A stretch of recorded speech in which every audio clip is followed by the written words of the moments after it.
Eh bien, bonjour à toutes et à tous. Les motivés de l'immobilier, c'est les meilleurs qui sont là, mais on pense à tous les autres. Aujourd'hui, on va voir le DPE et les actualités de ce début 2026. Alors, on a, en introduction, hein, simplement, pour rappel et pour les novices, le DPE, c'est le document qui évalue la performance énergétique d'un logement ou d'un bâtiment. Donc on est bien sur logement ou bâtiment, ça peut être un immeuble, ça peut être un appartement, ça peut être une maison. C'est obligatoire en France pour la vente aussi bien que pour la location d'un bien. Il faut le préciser, on a les deux cas. C'est exprimé avec une note qui va de A AG pour exprimer la consommation énergétique. Alors c'est théorique, hein, parce que c'est sur des relevés, donc mais c'est très précis, c'est en fonction des épaisseurs de murs, des isolations, des surfaces d'ouverture, des caractéristiques des ouvertures, voilà, des isolations qu'il peut y avoir à la cave, au grenier, tout ça. Donc c'est théorique, donc, parce que c'est pas basé sur des relevés de la famille, mais voilà, c'est quand même très précis. Ils ont affiné ça au fur et à mesure. Donc ça donne d'une part une note énergétique, qui est la consommation énergétique, qui est exprimée en kilowattheure par mètre carré par an. Et ça donne également une note climat qui exprime en fait le CO2, en fait, hein, le kilo de CO2 par mètre carré et par an. Et par exemple, si on a une note énergétique C et une note climat en D, si je ne m'abuse, c'est vraiment la pire des deux notes qui est retenue. Ce document a une durée de validité de 10 ans et ça a pour but, d'une part, d'apporter une information à l'acquéreur, au locataire, et aussi d'encourager la rénovation énergétique dans le but de réduire la consommation énergétique d'une part et les gaz à effet de serre, les CO2 d'autre part. Alors, il faut faire attention parce qu'effectivement, les biens qui sont classés en DPE E, F ou G sont considérés comme des passoires énergétiques. Et donc, il y a un calendrier d'interdiction de location qui a été mis en place. Depuis 2025, les notes G ne sont plus louables. En 2028, ça sera les biens qui sont classés F.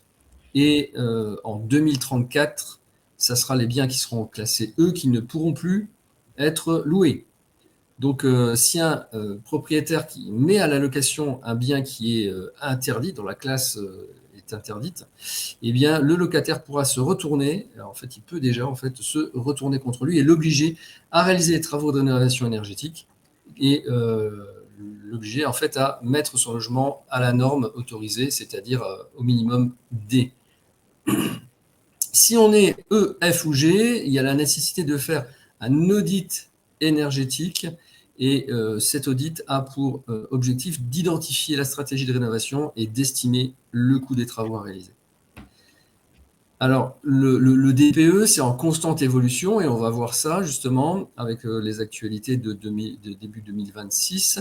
Il y a eu des réformes qui ont été mises en vigueur pour le rendre à la fois plus précis et plus fiable.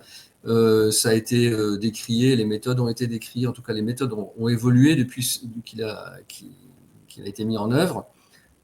On est passé justement à ce qu'on a dit tout à l'heure. Avant, c'était sur base des consommations et des factures. Maintenant, c'est devenu vraiment sur base de ce qui est relevé. Euh, mais en fait, voilà, tout ça, ça a engendré en fait des flous et de la méfiance de la part des propriétaires. Donc, en tout cas, ces réformes et la toute dernière qui a été mise en œuvre, pour certains propriétaires, ça permet des changements de classe et on va voir ça plus précisément. Donc, en tout cas, fin 2025, a priori, ce sont 40 000 logements en France qui sont sortis du classement passoire G et qui ont été, voilà, qui ont été remis en F. Ça n'a rien changé à leurs caractéristiques, mais c'est le calcul, et on va voir ça justement, c'est le calcul qui a changé. Donc le DPE, ça a un impact direct sur la valeur des biens, que ce soit en location, en vente, euh, et aussi sur le financement, parce que les banques sont très regardantes par rapport à ça. Et c'est devenu un outil réglementaire et économique. Donc c'est plus un simple diagnostic, c'est vraiment un levier de marché.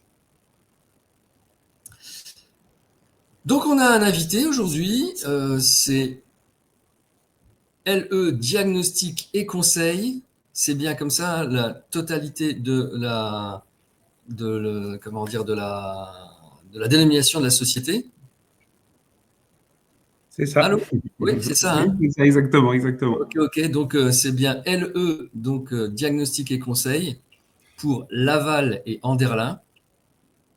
Et donc, ben, tu vas nous faire part un petit peu de ton, voilà, de ton expertise là-dessus, sur ces changements qui ont été opérés tout début 2026. Dis-nous tout. Ben, alors déjà, ta présentation initiale était vraiment bien parce que du coup on a englobé l'impact et le DPE concrètement, effectivement, ce que ça représente. Donc la Merci. grosse nouveauté 2026, c'est effectivement changement de coefficient. Il vous impacte vraiment beaucoup, alors uniquement sur les logements, par contre, effectivement, qui sont chauffés via l'électricité.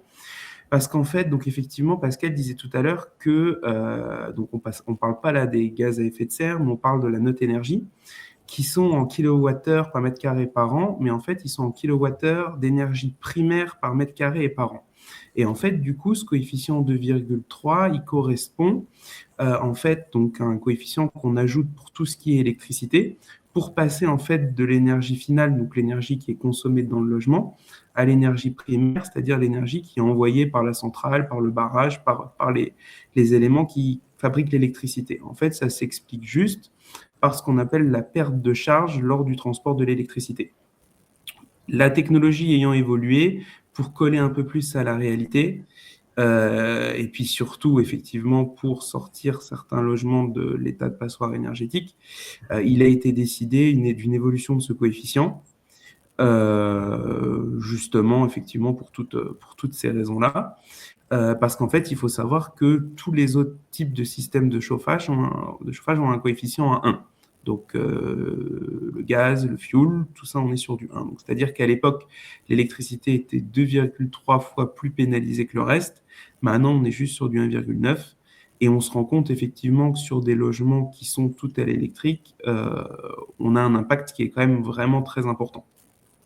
Ah, ok. Donc en fait, ça veut dire par exemple sur le fuel, euh, tu as le fuel qui est livré, et ben Oui, en fait la totalité de l'énergie du fuel elle est consommée. est consommée. Donc il n'y a Voilà. pas du tout de perte en ligne. C'est Pour ça. le gaz, ça passe dans les tuyaux. Les tuyaux sont censés être 100% étanches. C'est ça. Depuis la fourniture à l'arrivée, C'est ça. pas de perte en ligne. Donc le coefficient, il est de 1 en fait, c'est ça. C'est ça, exactement. Mais par contre, le fuel, lui, Et- il sera impacté par les gaz à effet de serre. Donc c'est pour ça ah qu'on oui. prend la pire des deux notes, parce qu'effectivement, du coup, faut se dire que le fuel est quand même mal noté, mais du coup, c'est pas au niveau de ce coefficient-là, c'est au niveau des d'émissions des gaz à effet de serre, en fait. Ok. Et concernant, et concernant l'électricité, ils considèrent que depuis la centrale, qui ce soit centrale charbon, comme tu disais, les barrages ou les centrales, bref, en tout cas les Oui, centrales nucléaires, en fait, il y a sur l'acheminement, il y a une perte. euh, c'est ça. voilà. Ok. C'est ça, parce Et qu'en fait, c'est ce qui pénalise. c'est ça, l'objectif du DPE, c'est vraiment de calculer l'impact de la consommation du domicile, parce que là, on parle effectivement d'habitation, sur la planète. Et donc, du coup, on englobe l'intégralité des consommations. Alors, ce qui Mhm. effectivement, c'est là où effectivement on va pouvoir tilter parce que le fuel, lui, il est acheminé par camion qui consomme énormément. Le gaz, le puisement du gaz, c'est très, très polluant. Mais bon, pour le moment, le seul coefficient qui est pris en compte pour passer de cette énergie finale à l'énergie primaire, ça va être au niveau de l'électricité, quoi. Mhm. Ok. Donc en fait, oui, quand même, il y a, moi je disais 140 000, mais en fait, il y a 850 000 logements qui sortent de la classe Ouais, c'est ça, c'est F ça. et G, ok, qui En peuvent fait, être. quand tous tes chiffres étaient bons quand même, toi, les 150 000, c'est qui passent de E à D. D'accord. Mais là, effectivement, parce que pour le moment, parce que là, effectivement, c'était assez intéressant au niveau de la location, parce que pour le moment, les E, on peut les louer. Et donc, en fait, on estime effectivement qu'en France, il y a 850 000 logements qui vont pouvoir de nouveau être sur le marché locatif. Parce que au final, le but de cette réforme était là aussi. C'est-à-dire qu'on a une crise, on a une pénurie de logements en France qui est telle Mhm. qu'on ne peut pas se permettre d'avoir des logements qui sortent du marché locatif dû à ce coefficient-là, quoi. Ok, bon, ça reste des logements qui restent fragiles hein, au niveau C'est énergétique, ça. de toute façon. Bien sûr, oui, Et oui. ensuite, il y a plus. C'est ça. Et puis de toute façon, une fois qu'on pourra plus louer les logements, eux, si on peut le faire, parce qu'effectivement, c'est un moment, une fois qu'on va arriver à la date butoir, il faudra effectivement voir s'ils maintiennent ou pas. Mais en tout cas, pour le moment, ces logements-là sont revenus sur le marché de la location. Mhm. Ok, ok. Donc là, ce qui est effectivement assez intéressant pour vous, sur le DPE, en fait, vous avez en haut à droite, vous le savez très bien, un numéro, donc qui est un numéro unique qui est transmis par le site de l'ADEME. Et donc, du coup, pour éviter de devoir recontacter le diagnostiqueur à chaque fois et surtout pour gagner du temps, si vous cliquez sur ce numéro-là, ça vous redirige vers le site de l'ADEME et vous pouvez automatiquement télécharger une attestation donc, qui est valable chez le notaire et qui vous permet de justifier de la nouvelle note. Donc, parce qu'effectivement, je sais qu'il y a certains diagnostiqueurs, pour une mise à jour du DPE, peuvent facturer une prestation. Donc, du coup, d'un autre côté, pour le client, c'est gratuit. Et pour vous, vous avez une performance qui est très intéressante parce que vous n'êtes pas obligé d'attendre la réponse de quelqu'un et vous pouvez avoir évidemment tout de suite la réponse. Après, voilà, les diagnostiqueurs, on reste là. Nous, en tout cas, les diagnostics qu'on a fait, on peut les remettre à jour dans un délai qui est raisonnable. Mais effectivement, l'avantage, ça permet de remettre les annonces à jour très vite et ça permet de checker tout de suite si effectivement on a des biens qui ont été modifiés ou pas. Mhm. Ok, ok. Pareil sur les biens où ça peut poser des soucis, surtout vis-à-vis de vos clients, c'est lorsque vous avez un logement qui a été chauffé en totalité à l'électricité, qui est passé, du coup, admettons, vous avez fait le DPE fin d'année, le logement est passé en audit énergétique, et maintenant il est sorti de l'état de passoire énergétique. Donc, du coup, l'audit, dans ce cas-là, a effectivement été fait pour rien. Et Mhm. voilà, ça peut poser un peu de problème. Techniquement et normalement, nous, ce qu'on faisait, parce qu'on avait à notre disposition un simulateur, donc logiquement, lorsqu'on avait un logement qui était chauffé à 100% à l'électricité, c'était passé dans le simulateur et donc du coup, ça permettait de voir si effectivement ça valait le coup d'attendre le 1er janvier ou quand même de faire l'audit tout de suite. Mais effectivement, dans tous les cas, moi, ce que je conseille toujours, c'est de tous les biens qui vous restent en stock chauffés à l'électricité, de jeter un petit coup d'œil et de voir effectivement sur quelle note on est maintenant, quoi. Ouais. Donc, la seule variable, en fait, ce qui a changé, la seule variable, c'est sur l'électricité. C'est Donc, ça. c'est vraiment les logements qui sont chauffés entièrement à l'électricité qui Oui, sont concernés. Je veux dire, c'est ça. C'est ça. Donc ça va être convecteur, plancher chauffant, électrique, plafond rayonnant, tous les Hmm. éléments-là. Même si c'est de l'appoint, c'est-à-dire qu'admettons on est chauffé à l'électrique avec un poêle à peler, ça, voilà, il faut quand même regarder. Mais si demain c'est du chauffage au gaz, pompe à chaleur, fuel, là dans ce cas-là, il n'y aura aucun impact. Ouais, il n'y aura pas d'impact. Ok. Est-ce que tu veux que je passe à la slide suivante? Ouais, tu peux. Ok. Et là, du coup, c'était juste pour faire un petit rappel mais bon, tu en as parlé aussi, donc voilà, c'était sur la valeur du bien. Faut surtout pas hésiter à faire des simulations, parce que comme tu disais tout à l'heure, l'impact de l'audit, maintenant, on se rend compte, aussi bien au niveau de la banque, au niveau des acquéreurs, il est quand même relativement négatif sur la vente du bien. Donc, ça peut valoir le coup, effectivement, des fois, de conseiller aux propriétaires de faire quelques petits travaux. Là, en ce moment, on a des choses qui sont quand même très bien, notamment, je pense notamment à des petites pompes à chaleur sans unité extérieure.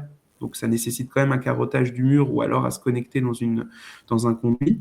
Sans Mais unité extérieure, tu dis? oui, sans unité extérieure. Et donc, du coup, c'est un bien enfin, c'est un bien, c'est un produit qui vaut entre 1000 et 1500 euros. Il faut rajouter la main-d'œuvre, ou alors si les gens sont capables de le faire, ils peuvent le faire eux-mêmes. Mais du coup, ça se modélise comme une pompe à chaleur. Et donc, du coup, vous pouvez avoir la possibilité si vous avez notamment, parce qu'en fait, du coup, une fois qu'on insère un nouveau système de chauffage dans le bien, ça va être un jeu de prorata, donc c'est-à-dire quelle surface chauffe cette pompe à chaleur et quelle surface est chauffée, par exemple, par une chaudière fuel. Donc, l'intérêt, c'est si vous avez, par exemple, un grand salon séjour ouvert, de pouvoir poser un système comme celui-là. Et ça permet effectivement souvent de gagner 1 voire 2 notes. Donc, c'est pas négligeable. Après, effectivement, faut simuler. Ça, c'est sûr que l'important, c'est d'avoir déjà le DPE qui est fait avec les valeurs du bien actuel. Et après, effectivement, nous, une fois que le bien est modélisé dans notre logiciel, on peut faire autant de simulations qu'on veut. Ça permet effectivement de cibler en fonction des budgets du propriétaire. Mais c'est vrai qu'on se rend compte, nous, régulièrement, que des fois, avec un investissement de 3 000 à 4 000 euros, ça peut éviter de faire perdre des dizaines de milliers d'euros au bien. Donc c'est vrai que ça peut valoir le coup.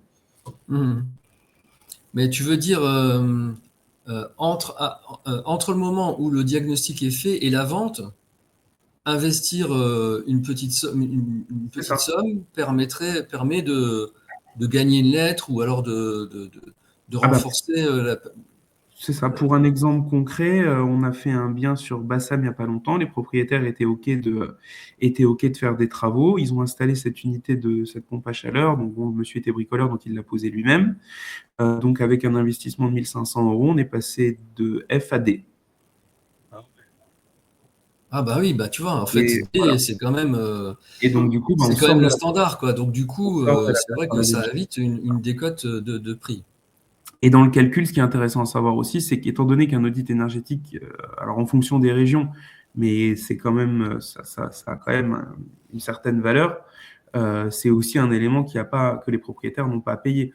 Donc un audit énergétique, c'est en moyenne chez nous un audit pas trop cher, 450, 500 euros. Un audit cher, il y en a qui sont jusqu'à 700, 800 euros. Je veux dire, ça, c'est Mhm. une somme que vous pouvez défalquer des travaux que vous allez faire. Donc typiquement, des fois, une maison qui est à peine dans le E, dérouler de la laine de verre dans les combles, ça permet effectivement de passer en D, donc du coup d'éviter un audit énergétique.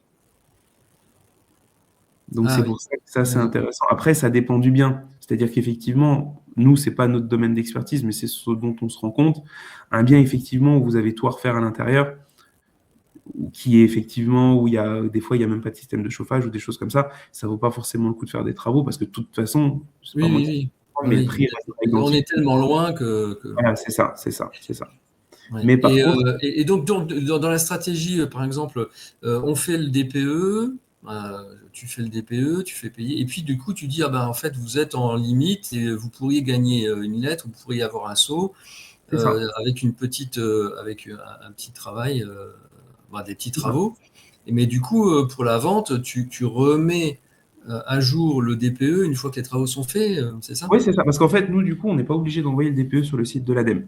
Donc, on va Mhm. avoir la note relativement rapidement. Nous, ce qu'on essaye de faire, c'est quand on va sur C'est place, c'est qu'on d'identifier quand ils sont en frange, c'est ça? C'est ça, c'est ça. Et puis surtout, voir avec les propriétaires si eux sont enclins à faire des travaux. Parce qu'au Mhm. final, comme on a pu le voir là avec la pose de pompe à chaleur dont j'ai parlé, même un bien qui est en haut du F peut passer en D. Mais ce qu'il Mhm. faut voir, c'est effectivement si les propriétaires sont enclins à faire des travaux. On se rend compte souvent que dans des successions, des choses comme ça, ils n'ont plus forcément le budget ou plus forcément l'envie de faire des travaux et donc du coup préfèrent passer tout de suite à l'audit énergétique. Et voilà, et comme ça, ils vendent dans l'État. Mais c'est vrai que c'est une Oui, stratégie qui n'est pas forcément payante, étant donné que des fois, en investissant quelques milliers d'euros, on peut en économiser, on peut en gagner un peu plus après, quoi. c'est clair. Ok, ok. Euh, En fait, moi j'ai complété aussi par les effets qui me semblent concrets pour les propriétaires, où j'ai identifié trois impacts majeurs. C'est que du coup, pour certains cas, il y a un retour possible à la location, Mm. alors que c'était plus possible. Du coup, ça peut faire une revalorisation patrimoniale, puisque finalement, leur bien reprend la valeur. Tu as dit tout à l'heure, ceux qui étaient classés E, bam, ça leur faisait une décote, mais finalement, s'ils sont en D, c'est le standard, et donc du coup, ça leur revalorise le bien. Et puis, en fait, ça leur permet aussi d'avoir un décalage temporel euh, des travaux à réaliser, s'ils sont bailleurs, ou en tout cas, voilà, d'optimiser les travaux. Et puis, s'ils sont vendeurs, finalement, de valoriser le bien, effectivement, comme on a dit, quoi. C'est ça. Et J'ai identifié a priori des cas concrets parce que il me semble que c'est quand même surtout les petits logements qui bénéficient de ça. Euh, donc, par exemple, un studio de 32 mètres carrés, chauffage électrique, qui était donc classé F, donc il était interdit jusqu'en 2028. Donc, c'est vrai que voilà, si tu es propriétaire bailleur, bah, c'est vrai que bah, du coup, tu te dis, mince, je ne peux pas le louer jusqu'en 2028. Et puis, bah, si tu dois le vendre, c'est sûr que l'acquéreur, il va dire, oui, mais en fait, je prends un bien, mais je peux l'utiliser pour moi, mais je peux pas le valoriser en location, quoi. Et maintenant, avec le E, du coup, il est louable jusqu'en 2034. Donc, C'est ça. finalement, il y a un gain de 6 ans d'exploitation, mine de rien. Donc, c'est pas neutre. C'est ça. Alors, c'est que reculer pour mieux sauter, hein, parce que voilà, donc, il y a le calendrier qu'on a vu tout à l'heure, hein. Donc, pour nous, en fait, les opportunités stratégiques, donc en tout cas pour les vendeurs, c'est bah, le meilleur DPE, c'est que voilà, donc on peut leur revaloriser le bien. Donc, si vous avez fait une estimation et que bah, en fait c'était en E et que ben ils font les travaux, bah, vous dites bah, ok, ça- vous-même vous pouvez les accompagner là-dessus, hein, et en disant bah, voilà, donc le prix il peut être revalorisé. Ça leur laisse un délai pour les travaux. C'est un argument marketing pour nous. Et pour les bailleurs, en fait, bah, voilà, ça leur permet, ceux qui louent, ça leur permet de maintenir en location et ils peuvent faire un arbitrage travaux contre, voilà, contre rendement, quoi. Euh, alors, euh, le législateur, ou en tout cas l'État, pourquoi ils ont fait cette réforme?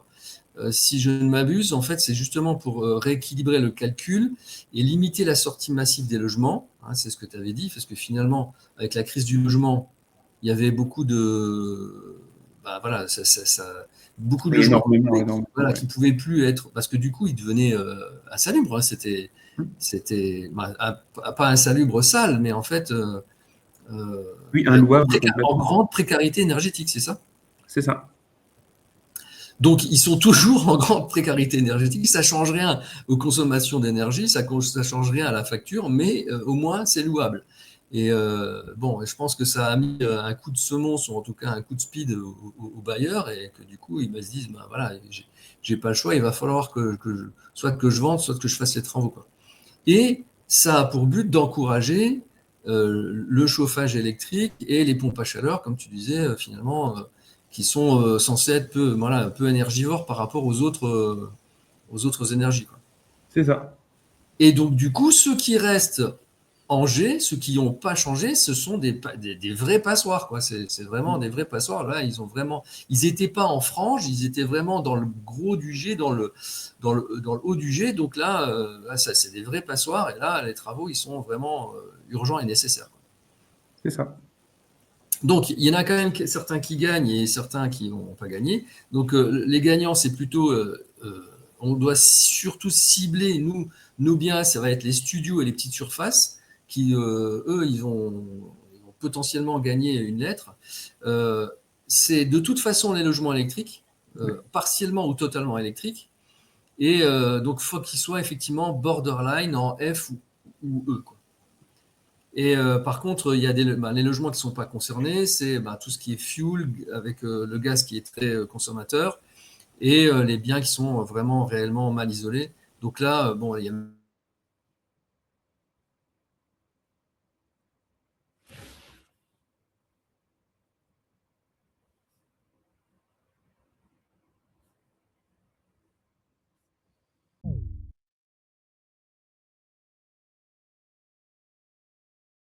visite parce que en fait, ça ne change rien aux caractéristiques du logement. Mais cette mise à jour, c'est toi qui la demande.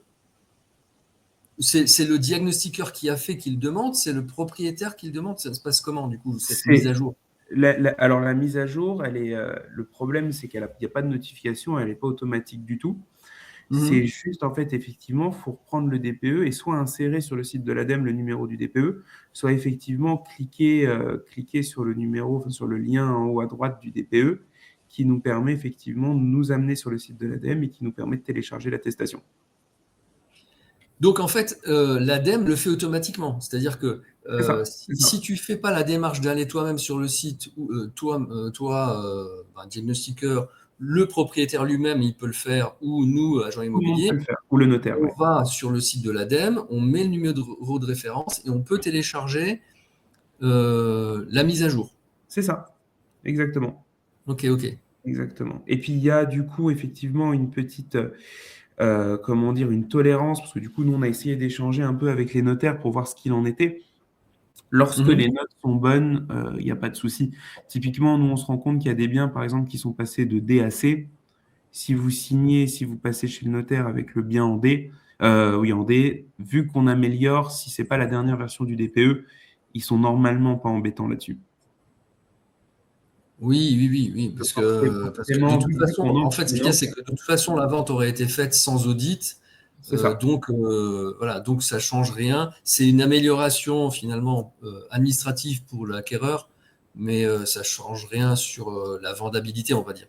C'est ça, parce qu'il y a eu des vrais Mm. sujets où effectivement le site n'était pas disponible tout de suite et où il y a des signatures notaires qui se sont faites tout début janvier. Donc le souci s'est posé et donc effectivement, nous, des retours qu'on a eus, alors après, il faut voir au cas par cas avec chaque notaire, mais normalement, effectivement, il y a des tolérances, d'autant plus que l'attestation peuvent la sortir. Donc il n'y a pas. Parce Ah bah qu'effectivement, oui, oui. ce qui faisait peur aussi, c'était de devoir repasser au compromis et de Mm. devoir pouvoir repermettre aux acquéreurs d'avoir leur délai de rétractation et tout ça.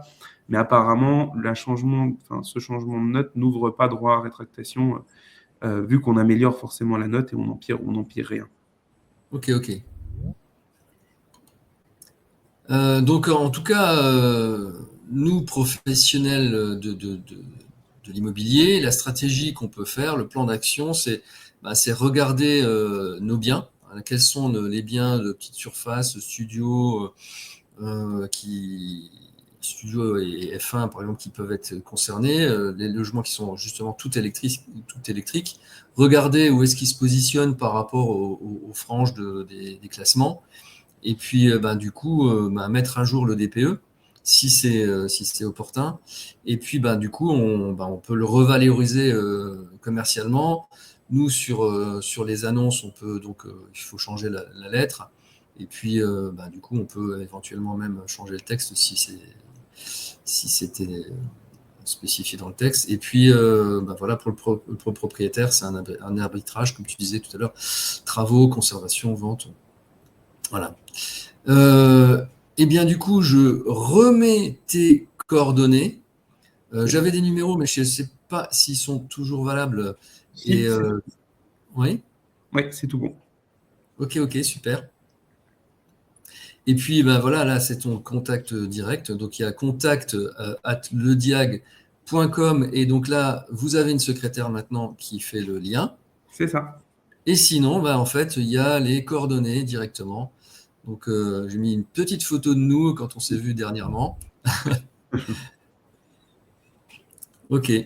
Parfait. Euh, Est-ce qu'il y avait des questions particulières sur les DPE ou même les diagnostics en général ou c'est tout bon pour tout le monde?